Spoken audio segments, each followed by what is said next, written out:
Welcome back, everybody. Welcome back. Welcome back to the greatest afternoon show in the world, and that is AC Reviews the World. Thank you. I am your host, AC the Engineer, and we are at episode 118. Yes. 118, y'all. 118. Make sure you always drinking your water. Hopefully, everybody had a good day today. It is January 28th. 2026. So almost the end of the month. And we are at Wednesday. So you know what that means? It's hump day, the hump day of the week. Closer and closer to the end of the week, that Friday. And then we're getting closer and closer to the Super Bowl. So if you enjoy that, I know you're looking forward to that. But like always, you know how the world is. We got to review the world together because there's a lot of crazy things out there. And there's a lot of things that we need to look at. Now, like always, remember, if y'all ever disagree with anything I said, please hit that like. Please hit that. You can hit the like button anyway, but please leave a comment. Let's talk about it. Let's have a discussion. Because I'm not going to say I know everything. And this channel is so we can discuss this type of stuff. But y'all, if you like the channel, if you enjoy what I'm doing, please remember to hit that like button, hit that subscribe button, hit that notification bell so you can be up to date on anything I'm doing. That's all you got to do. You ain't got to send no super chats. You ain't got to do anything like that. Just hit that like button, and I know you'll appreciate it. And that's how I know that y'all are appreciating. But you know what we're here for? We are here Monday through Friday, starting between 6 and 7. Where we go over four topics that happened recently that we need to discuss together. We need to look at. I give you what I'm thinking. Y'all tell me if I'm just way off or if I'm hitting it right on the money. But you know how I like to do it. Let's jump right into it. How Future said, let's have a sensational show. I'm going to start trying to use more audio stuff. Let's see. I'm going to just run through a little of the audio I got. Damn. I'm sorry. You remember that Kevin Hart song? Damn. I'm sorry. She belongs to the streets. I don't know why I have that one. We're just running through my...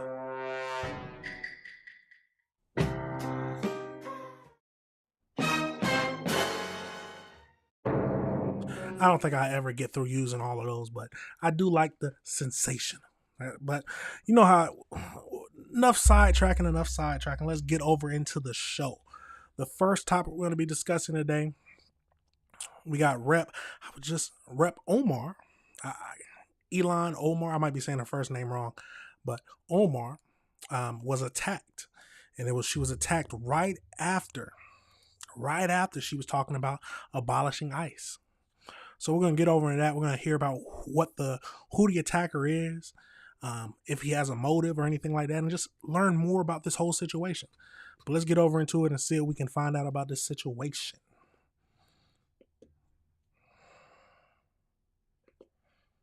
So let's jump into it. ICE cannot be reformed. It cannot be rehabilitated. We must abolish ICE for good.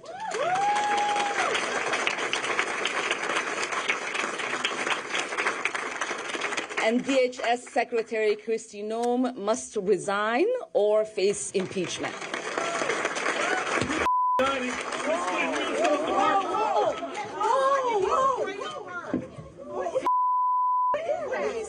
I don't know. Oh my God. Oh my God, he sprayed something on her. I need a napkin to know nothing. No, we will continue. No. E.118, you need to go get checked. No, we will continue this.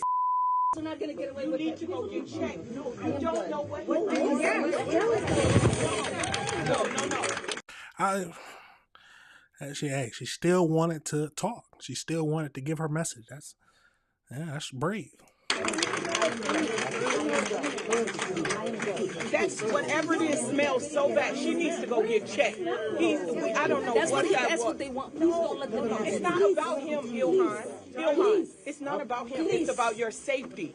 No, 100%. he sprayed something on you. You need to go get checked. Yeah, and it smells terrible.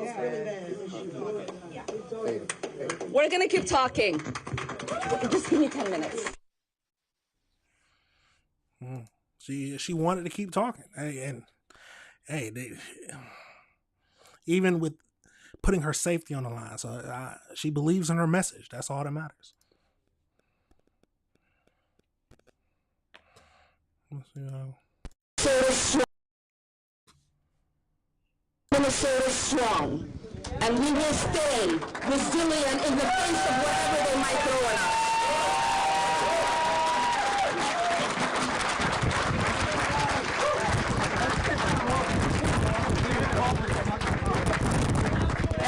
Everybody settle down. I'm going to finish my remarks. It is important for me to continue to lead my Democratic colleagues in demanding her resignation.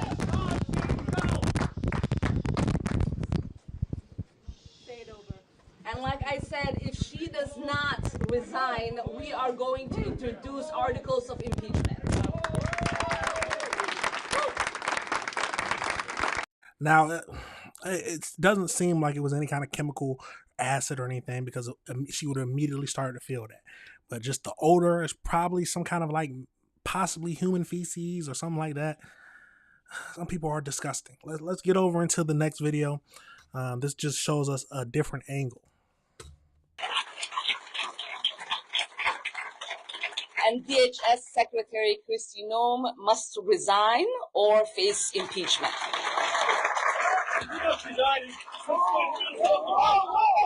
You can actually see it get sprayed on her.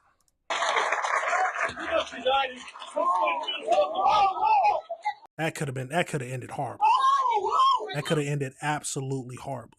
But let's get over into this next video where we learn a little bit more about who that is. So let's get into it.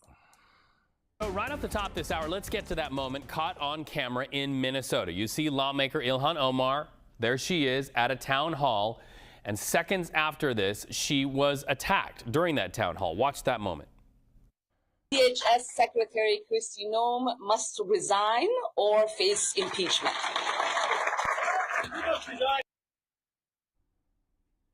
Ooh. Hey, she is cold now. So she got up and bucked at him. She was about to swing. That's the moment. Minnesota Congresswoman E.118 Omar was sprayed with an unknown liquid at that town hall last night. The man who rushed Omar caught and cuffed today. Police say he's 55-year-old Anthony Kazmierczak. When this happened, Omar was in the middle, as you just heard, of calling for ICE to be abolished and for DHS Secretary Kristi Noem to resign or be impeached. Well, after the attack, the representative was defiant. She continued the town hall. She was not injured. But of course, all of this comes as people in Omar's district protest the details surrounding the fatal shooting of ICU nurse 37-year-old Alex Preddy during ICE operations. CBS News got a look at a new CBP report revealing 2 U.S. Customs and Border Protection agents fired their weapons during Preddy's killing. So let's go live to Minneapolis and CBS News correspondent Ian Lee. Ian, we all saw what happened to Representative Omar. What have you found out about the guy caught on camera spraying that substance? Hi, Reed. Yeah, we're learning more about this man. From court records, we know that he's twice divorced. He's filed bankruptcy multiple times. He has been charged with a DUI, and he's had other minor traffic violations. We have tried to reach out to the jail where he's staying to get more information about him. We know that he is charged with a third-degree assault. Now, Capitol Police, they want to make an example out of him, and so they're looking into what other federal charges can be filed, because they don't want to have this precedent where you can attack members of Congress. And so they want to make an example. They want to throw the book at him. That will likely be up to the DOJ if they want to have those federal investigation. But if you look at that video, he is spraying this unknown liquid at Representative Omar. From what witnesses say, it had a strong stench to it.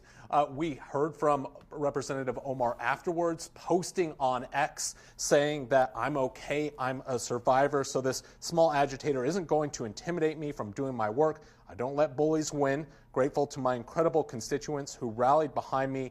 Minnesota strong. Now, correspondent Matt Gutman spoke with the governor of Minnesota to get his reaction. Here's what he had to say.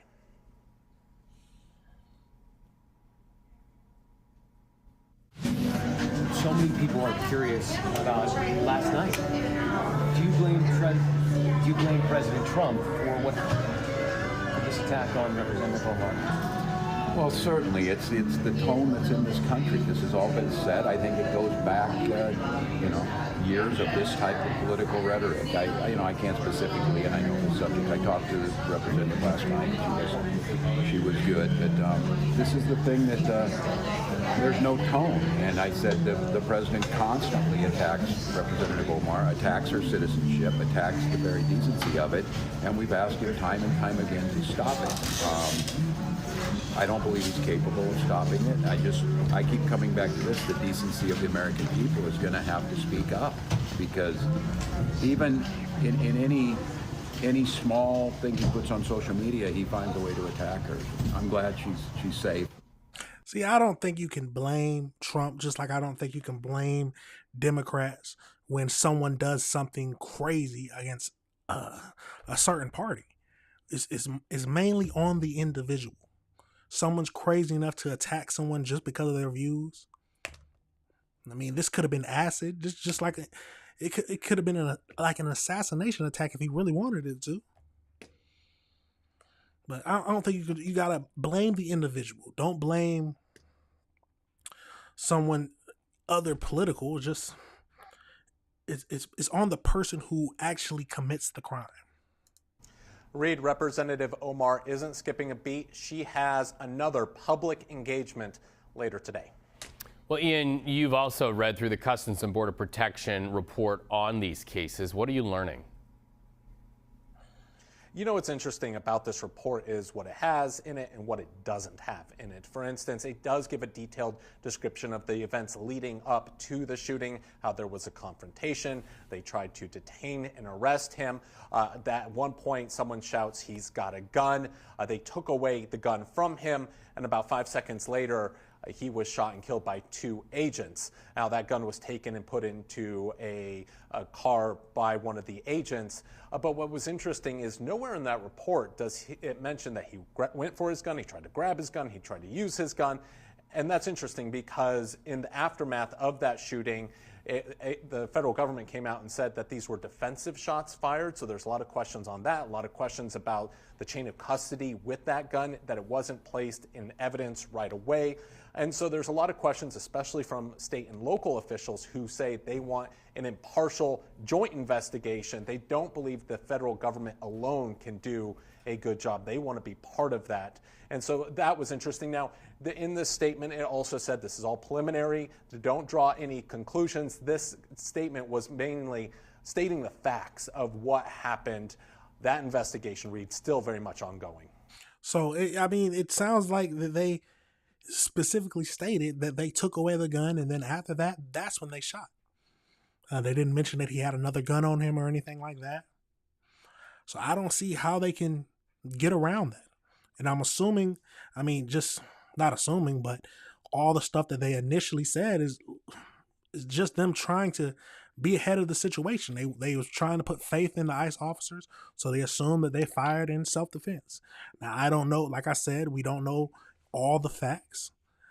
They could come out with something later that they say that, okay, they were firing in defensive shots. But as of right now, I don't know what to say. At the end of the day, I will say this. I always say it's better. Don't fight. Do not fight. Never fight the police. Never fight ICE. Don't just do what they say. And then if you feel like your rights are being violated, call a lawyer after that.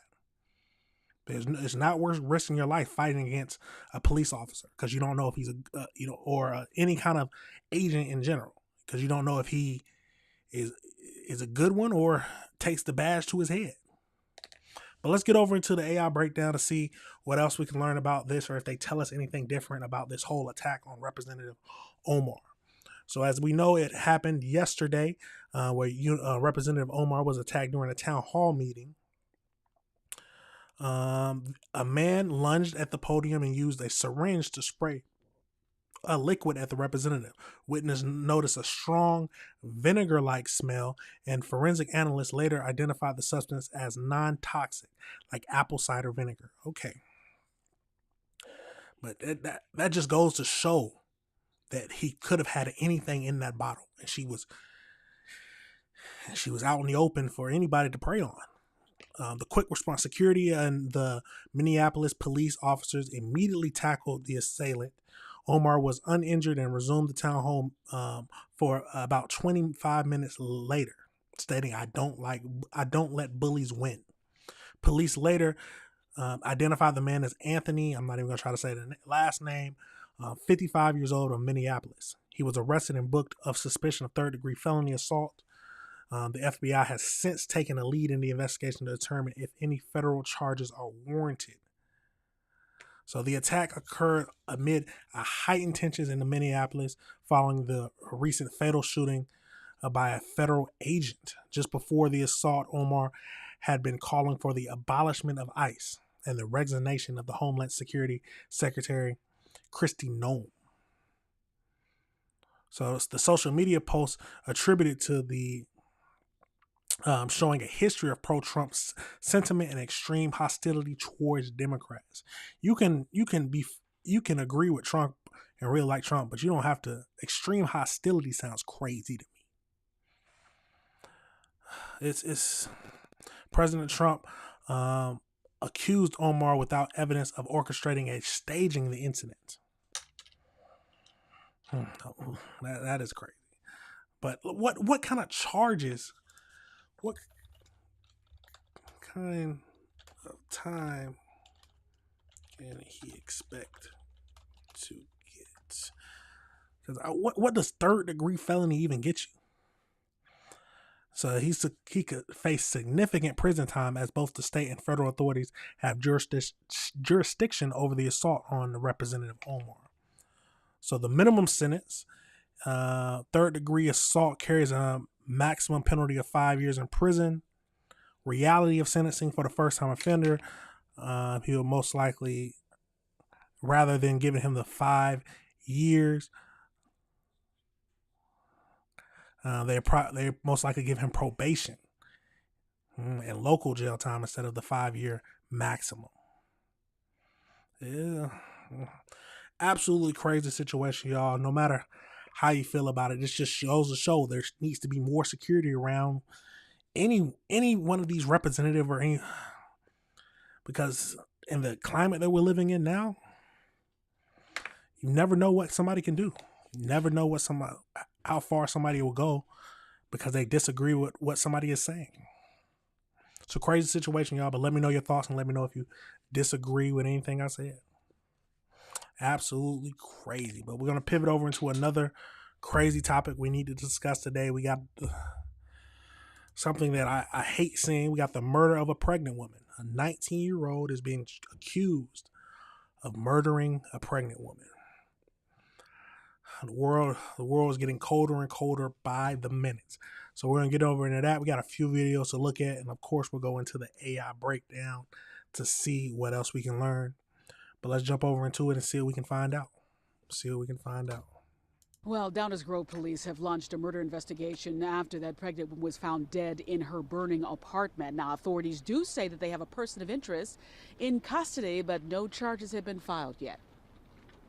She's just very sweet, very kind person. This afternoon, relatives are remembering Eliza Morales. They say she's the 30-year-old pregnant wife and mother who was found dead after she was discovered inside her burning Downers Grove apartment.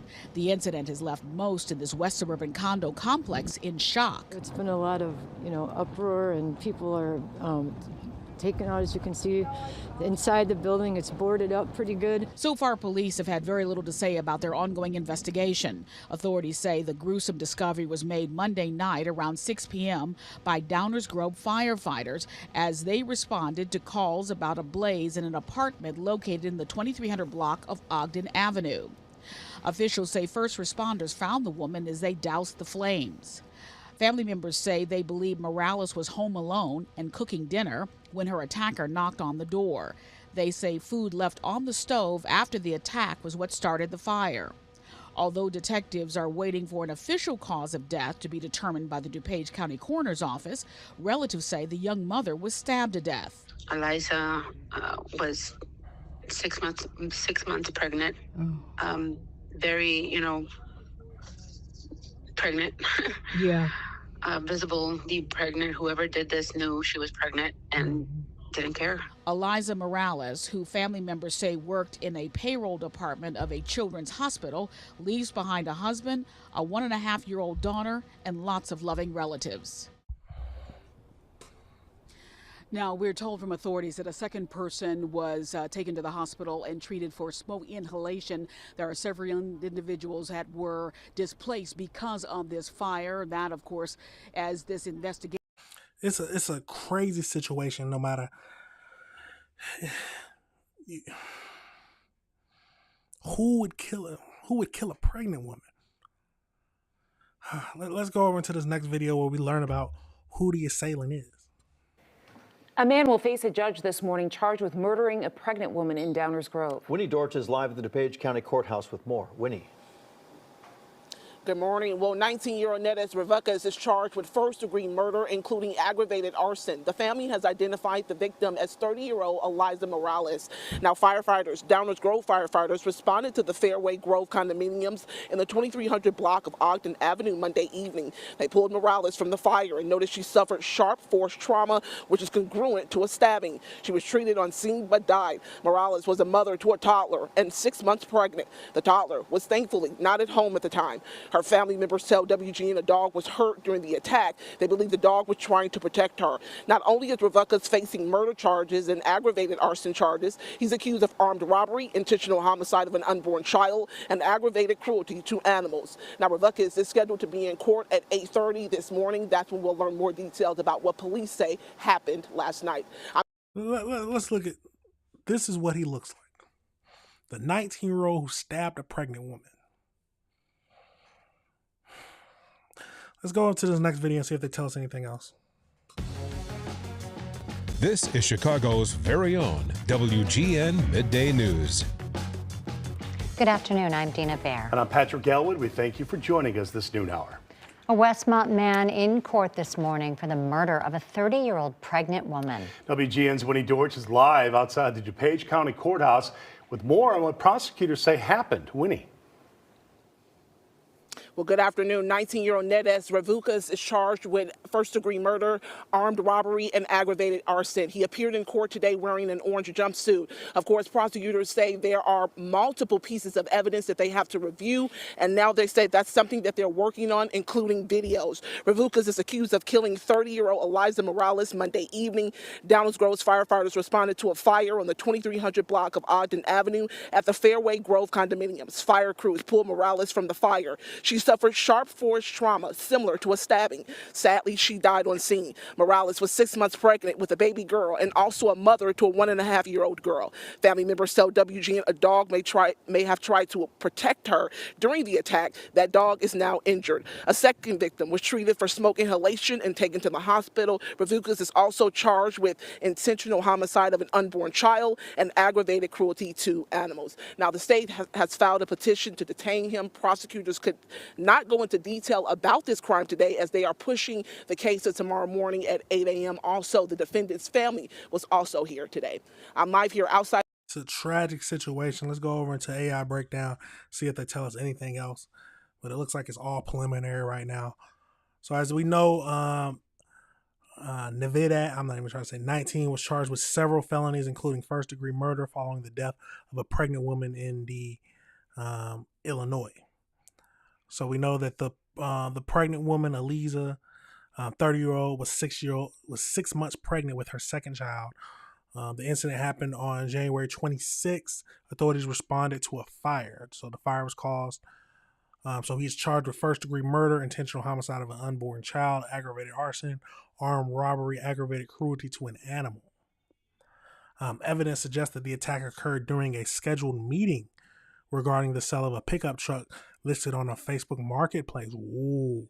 Surveillance video showed a struggle at the doorstep after Ramirez was seen entering the building with a screwdriver. According to Fox 32, the suspect later confessed and led police to the discarded evidence. So he made his first court appearance on January 28th. A detention hearing was postponed until the following day to allow for processing of the large volume of evidence. So it suggests that this was a sketch. So I don't know if, I'm assuming since nobody showed up for the Facebook Marketplace, or he might have showed up and just left, he might have made this, said he was trying to pick up a car, knew that she would probably be alone, and I don't know what he was thinking. Maybe he stole some stuff. I'm assuming he got aggravated robbery, so he probably stole the pickup truck, stole some other stuff. There are some sick individuals in this world, and there's some people who don't care who you are, what you're going through, and they'll, just to get what they want, they'll take it all. They will take it all. It's a tragic situation. Hopefully he gets the maximum. Because at 19 years old, you know, I've said this before. I want to see them punished appropriately. I don't like any of that slap on the wrist, but he murdered a woman, so he should be punished to the fullest extent of the law. Let me know your thoughts on that whole situation, y'all. Let me know if you disagree with anything I said. It's a crazy world, y'all. Look after your people. Look after those around you. Absolutely tragic. But we're going to pivot over into the next topic, even more tragic situation. Well, is it more tragic? I don't know. It's all this is tragic. All this is tragic, but we're going to go over into this next topic, and it's FMU. We'll go into FMU. It's at, what is it? Florida Medical? What is it? Oh, Florida Memorial University, where we have a rapist who ended up raping a young student. And how he got into it, how he got into the campus, he jumped over the wall. But let's get over into it. Let's see what we can find out about this horrible situation. It's teach people to defend themselves. Teach your young women to defend themselves as best as they can. It's not going to help all the time, but at least gives them a fighting chance, because there's some sick people in the world. But let's get over into it and see what we can find out. We got a few videos to look at, and of course we'll go into the AI breakdown. Let's jump into it. Is your reporter live in Miami Gardens outside FMU's campus. Anna? Lauren, police tell us that the suspect was able to jump over the wall behind me and chase the victim. And students I spoke to tonight told me that the school's security needs to be held accountable. A college campus on high alert. It is a little unsettling that they haven't found him yet. She's referring to the man who raped a fellow student on campus at Florida Memorial University. It's definitely sad. It's very concerning. Miami Gardens police say the victim, who was here on a visa from Colombia, was standing at this bus stop right outside of the campus on Northwest 42nd Avenue Sunday morning around 6:15 when they say a man started whistling at her. Feeling unsafe, the victim returned onto the school grounds where security checked her ID and granted her access to the campus. But investigators say the suspect jumped this wall, followed her, raped her on campus, then took off in an unknown direction. During Monday night's news conference, I asked the chief if security saw the suspect. We're hearing that security guards saw this suspect walk onto the campus and follow this woman, and that they didn't do anything about it. I've heard that from several students. Can you talk a little bit about that? Did security see the suspect walk onto the campus? That's what the investigation is showing at this time. The fact that she was being chased and y'all still didn't do anything is like kind of crazy.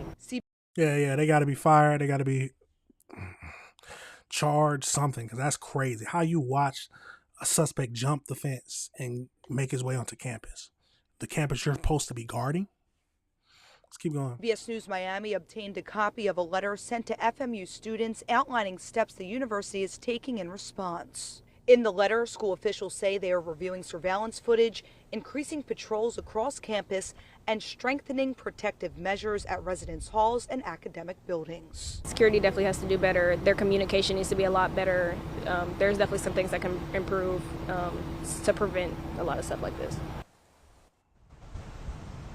And police describe the suspect as a man who's about 6 feet tall. He was last seen wearing a black hoodie and black pants. They're asking anyone who has any information. Now, we do know who the suspect is. It has been shown, so we're going to go over that next. It looks like DNA evidence helped them find the suspect. So let's get into it.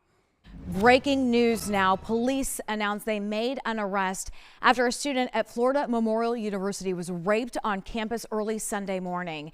It's an update to a story that you saw first right here on CBS News Miami. Police had a person of interest, and they say DNA evidence led to his arrest. CBS News Miami's Peter Dinch is your reporter live at the Miami Gardens Police Department with the latest developments. Peter.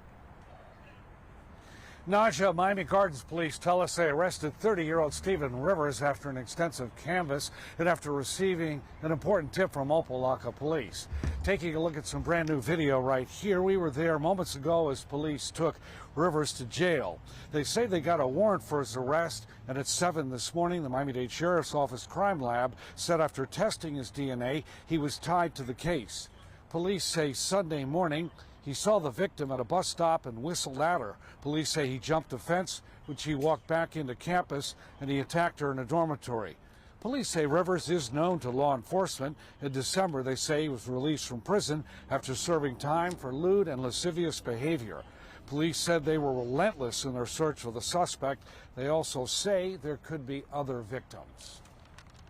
I'm pleased, and I'm very thankful for the men and women we have working on this police department, because if it wasn't for them going out, doing the area canvas, talking to individuals, and making sure that they stayed on top of what was going on in the area, this would not be the end result. Yesterday, CBS News Miami was there as Rivers was taken into custody. The school president said he was grateful to police for the arrest and said the school had stepped up security and urged students to remain vigilant. Now, we asked the lead detective in this case about the victim. She said she was pleased that an arrest was made and she was prepared to go back to school and finish up her classes. Miami Gardens Police Chief Delma Noel Pratt also urged students to be vigilant and to not walk alone at night. We'll have much more on this story coming up tonight. It's a tragic situation. I am happy to hear that she is doing all right, but that's a traumatizing situation. She's going to, and she could be all right, but she's going to need to get help and talk to someone about this awful situation. Now, should the security guards be held liable or punished some way? But let's get over into this next video, see if they tell us anything else. We're learning new details after a horrific attack on the FMU campus. A suspect now behind bars after sexually battering a woman. Local 10 crime specialist Bridget Matters live in Miami Gardens with the latest on the case. Bridget. And we also learned that it was an anonymous tip from vigilant neighbors who noticed a strange man over the last few weeks, and he had matched the description of this suspect. They called it in, and police were able to make that arrest. We also learned that he was released from prison just last month. An accused rapist, Stephen Rivers, cuffed. The sexual battery suspect escorted by Miami Gardens police officers Wednesday. Did you rape anybody else? He was transported to a Miami-Dade County jail. Mr. Rivers, did you rape that girl? Police say Rivers jumped the Florida Memorial University campus fence and attacked a student Sunday morning. Investigators say the student was heading back to her dorm after the suspect began whistling at her near a bus stop. She told police Rivers pinned her up against a door and sexually battered her. For days, Miami Gardens police searched for Rivers, but it was a tip that led to his arrest. The Miami Gardens Police Department was notified of a tip received by Opa-locka Police Department regarding a suspicious male matching the same description. Local 10 cameras were there when Rivers was arrested blocks from campus. It didn't take long for police to confirm he was their guy. A DNA warrant was subsequently executed, and the Miami-Dade Sheriff's Office Crime Laboratory worked throughout the night to process the evidence. At approximately 7 o'clock this morning, the laboratory confirmed a positive DNA match. The suspect is also facing a robbery by sudden snatching charge. Police say he asked the victim to use her phone. When she refused, quote, the suspect then grabbed her phone from her hand and placed it in his pocket. Students on campus relieved to hear of an arrest, but thinking of the victim. I do feel bad for her. I said prayers for her the whole week. And we did look into his criminal history, and it is equally disturbing. In 2024, he was also arrested for sexual battery and arrested for several counts of lewd and lascivious acts, which he did serve prison time for. Now, here at the university, they are ramping up their security measures, and we did just see them bringing in new lights in the last couple hours. For now, we're live in. You never know who could be a sexual predator. We know what kind of world we live in. You never know who can be a sexual predator. Let's go over into the AI breakdown, see if we missed anything. But the world is a crazy place. So we'll just go over it again. So at FMU, it happened on. They announced they arrested a suspect today. The attack happened early Sunday on January 25th. A female student was waiting at the bus stop when a man began whistling at her, fearing for her safety. She returned to campus grounds where security checked her ID. The suspect jumped the campus walls, chased the student, pinned her against a building door where he sexually assaulted her before fleeing. So the Miami Gardens police stated that the initial findings suggested the campus security guards may have seen the suspect follow the victim onto campus but failed to intervene. You gotta feel they gotta be fired. If they're not fired, there's something wrong. Detectives identified the suspect as Stephen Devon Mason Rivers, 30 years old, and following a tip and DNA match from the laboratory. The background, Rivers had recently been released from jail in December 2025 on charges of lewd and lascivious behavior. He was taken into custody today. Police believe there may be additional victims and are urging the public to provide any further information. So the campus, safety. The president announced that the school has heightened both internal and external security protocols, including increasing patrol and surveillance reviews. Students expressed significant frustration and fear, demanding better communication and more effective security presence to prevent future incidents. They got to do something, because if it's true that they truly, where is it at? They said that it suggests the campus security guards may have seen the suspect follow the victim. If that's true, you got to fire every single security guard that was there, because you failed to do the one job you were hired to do, and that's protect the students. And if you would have stepped up and stopped them, hey, why you jump over the fence? You could at least done something. It could have stopped this whole attack. Absolutely crazy situation, y'all. Let me know your thoughts on this whole thing. Do you think the security guards need to be charged or punished some way for their actions? Probably not charged, but they definitely need to be fired. Whoever was out there needs to be fired. But let me know your thoughts, and let me know if you disagree with anything I said. We're going to pivot over into the last topic we're going to be discussing today. And we're going a little lighter, of course, a little lighter for the last topic. But it's still tragic for some people. We got Amazon has announced 16,000 job cuts globally. So let's go over that. We got 2 videos to look at, and of course we'll go to the AI breakdown and see if we can find out any more information. But let's go over into this. Let's jump into it. I want to ask you about the Amazon news, because we did indeed get confirmation that Amazon is cutting 16,000 jobs. An email that went out in error was actually uploaded today, and Amazon says it's going to help its US employees with 90 days for finding other jobs and so on. But what does this mean? 16,000 seems to be a large figure.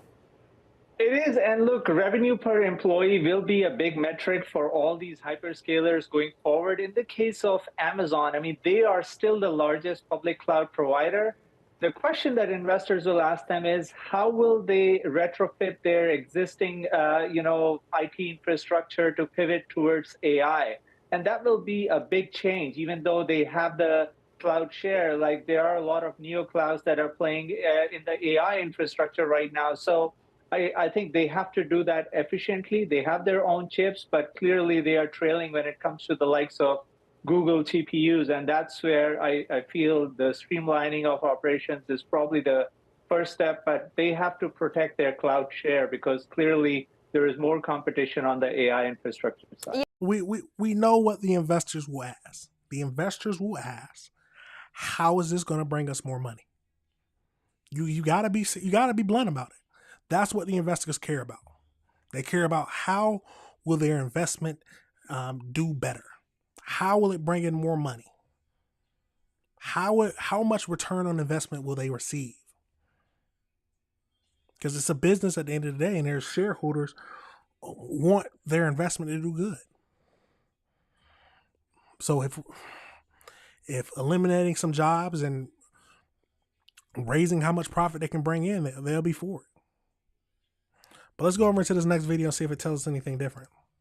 News this morning, Amazon has just announced it's cutting 16,000 jobs worldwide. It's the latest round of mass layoffs as the Seattle-based company reshapes its business in the world of AI. King 5 Savannah Welch is at Amazon headquarters in Seattle this morning.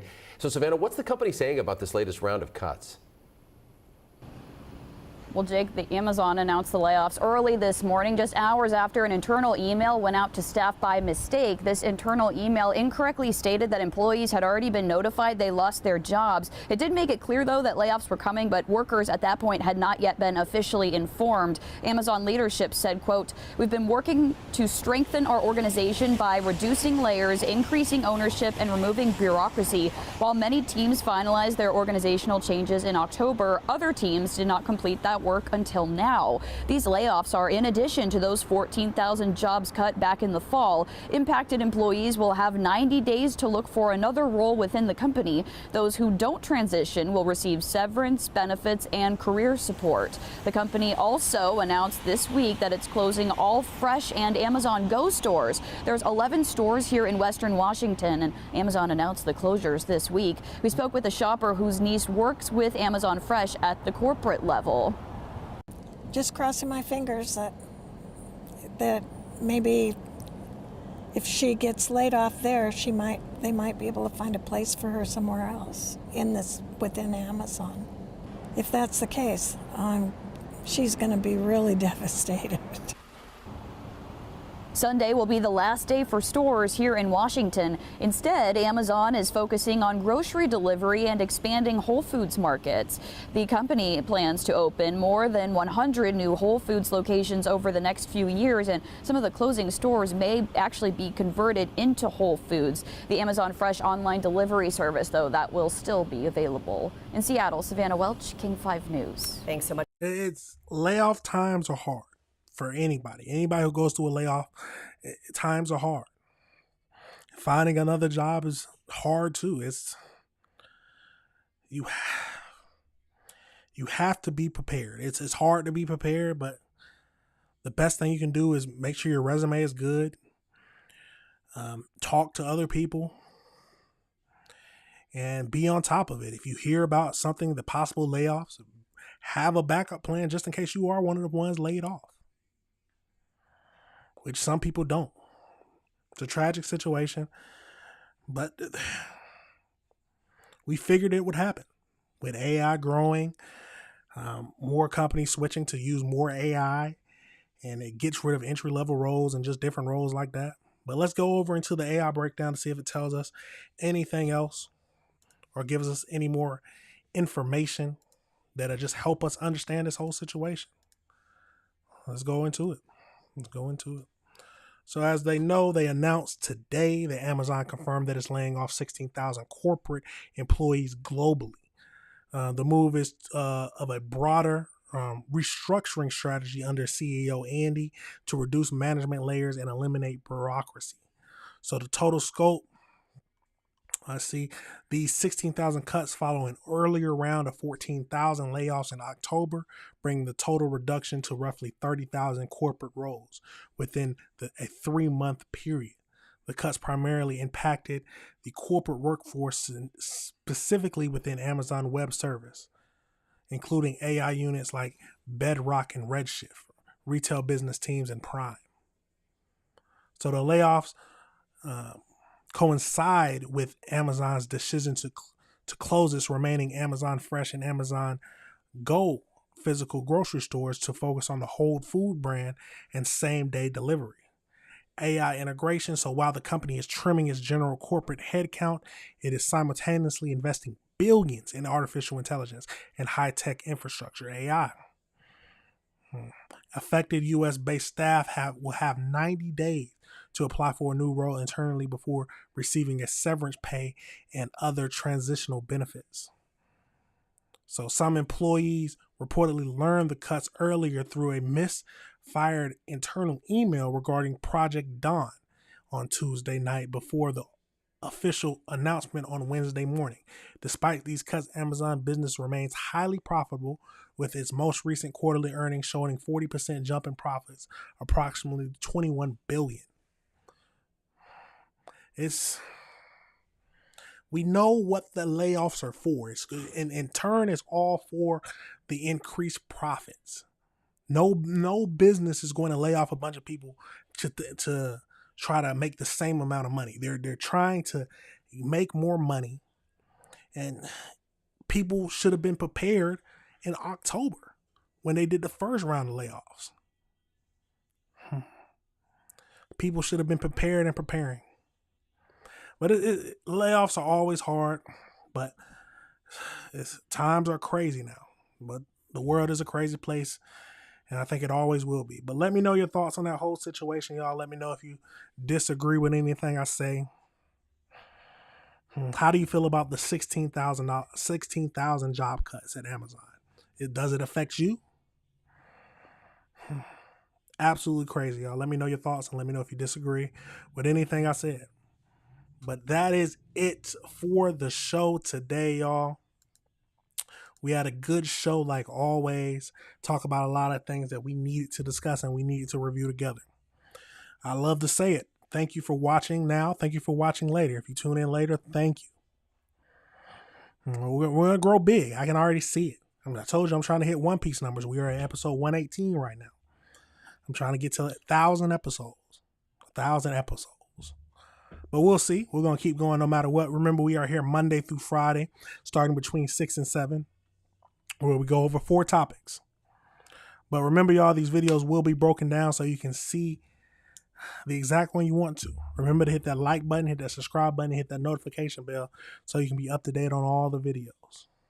But that is it for now, y'all. I will see y'all tomorrow around 6. You already know I got to play that outro.